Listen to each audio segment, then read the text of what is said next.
நீதிமொழிகள் 22ஆம் அதிகாரம். திரளான ஐஸ்வர்யத்தை பார்க்கிலும் நற்கீர்த்தியை தெரிந்து கொள்ளப்படத்தக்கது. பொன் வெள்ளியை பார்க்கிலும் தயையே நலம். ஐஸ்வர்யவானும் தரித்திரனும் ஒருவரையொருவர் சந்திக்கிறார்கள். அவர்கள் அனைவரையும் உண்டாக்கினவர் கர்த்தர். விவேகி ஆபத்தைக் கண்டு மறைந்து கொள்ளுகிறான். பேதைகள் நெடுக போய் தண்டிக்கப்படுகிறார்கள். தாழ்மைக்கும் கர்த்தருக்கு பயப்படுதலுக்கும் வரும் பலன் ஐஸ்வர்யமும் மகிமையும் ஜீவனுமாம். மாறுபாடுள்ளவனுடைய வழியிலே முள்ளுகளும் கண்ணிகளும் உண்டு. தன் ஆத்துமாவை காக்கிறவன் அவைகளுக்கு தூரமாய் விலகி போவான். பிள்ளையானவன் நடக்க வேண்டிய வழியிலே அவனை நடத்து.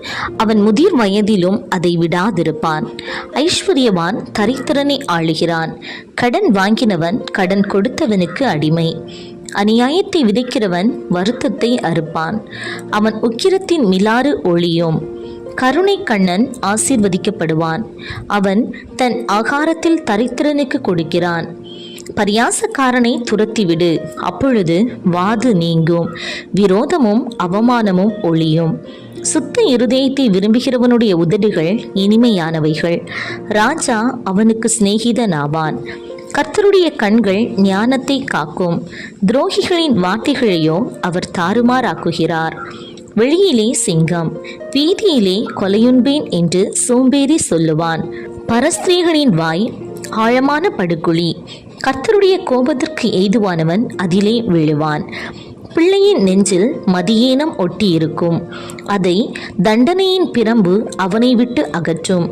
தனக்கு அதிகம் உண்டாக தரித்திரனை ஒடுக்குகிறவன் தனக்கு குறைச்சல் உண்டாகவே ஐஸ்வர்யவானுக்கு கொடுப்பான். உன் செவியை சாய்த்து ஞானிகளுடைய வார்த்தைகளை கேட்டு என் போதகத்தை உன் இருதயத்தில் வை. அவைகளை உன் உள்ளத்தில் காத்து அவைகளை உன் உதடுகளில் நிலைத்திருக்க பண்ணும்போது அது இன்பமாயிருக்கும். உன் நம்பிக்கை கர்த்தர் மேல் இருக்கும்படி இன்றைய தினம் அவைகளை உனக்கு தெரியப்படுத்துகிறேன். சத்திய வார்த்தைகளின் யதார்த்தத்தை நான் உனக்கு தெரிவிக்கும்படிக்கும் நீ உன்னை அனுப்பினவர்களுக்கு சத்திய வார்த்தைகளை மறுமொழியாக சொல்லும்படிக்கும் ஆலோசனையையும் ஞானத்தையும் பற்றி நான் உனக்கு முக்கியமானவைகளை எழுதவில்லையா? ஏழையாய் இருக்கிறான் என்று ஏழையை கொள்ளையிடாதே. சிறுமியானவனை நியாயஸ்தலத்தில் உபத்திரவப்படுத்தாதே. கர்த்தர் அவர்களுக்காக வழக்காடி அவர்களை கொள்ளையிடுகிறவர்களுடைய பிராணனை கொள்ளையிடுவார். கோபக்காரனுக்கு தோழனாகாதே. உக்கிரமுள்ள மனுஷனோடே நடவாதே. அப்படி செய்தால் நீ அவனுடைய வழிகளை கற்றுக்கொண்டு உன் ஆத்துமாவுக்கு கண்ணியை வருவிப்பாய். கையடித்து உடன்பட்டு கடனுக்காக பிணைப்படுகிறவர்களில் ஒருவனாகாதே.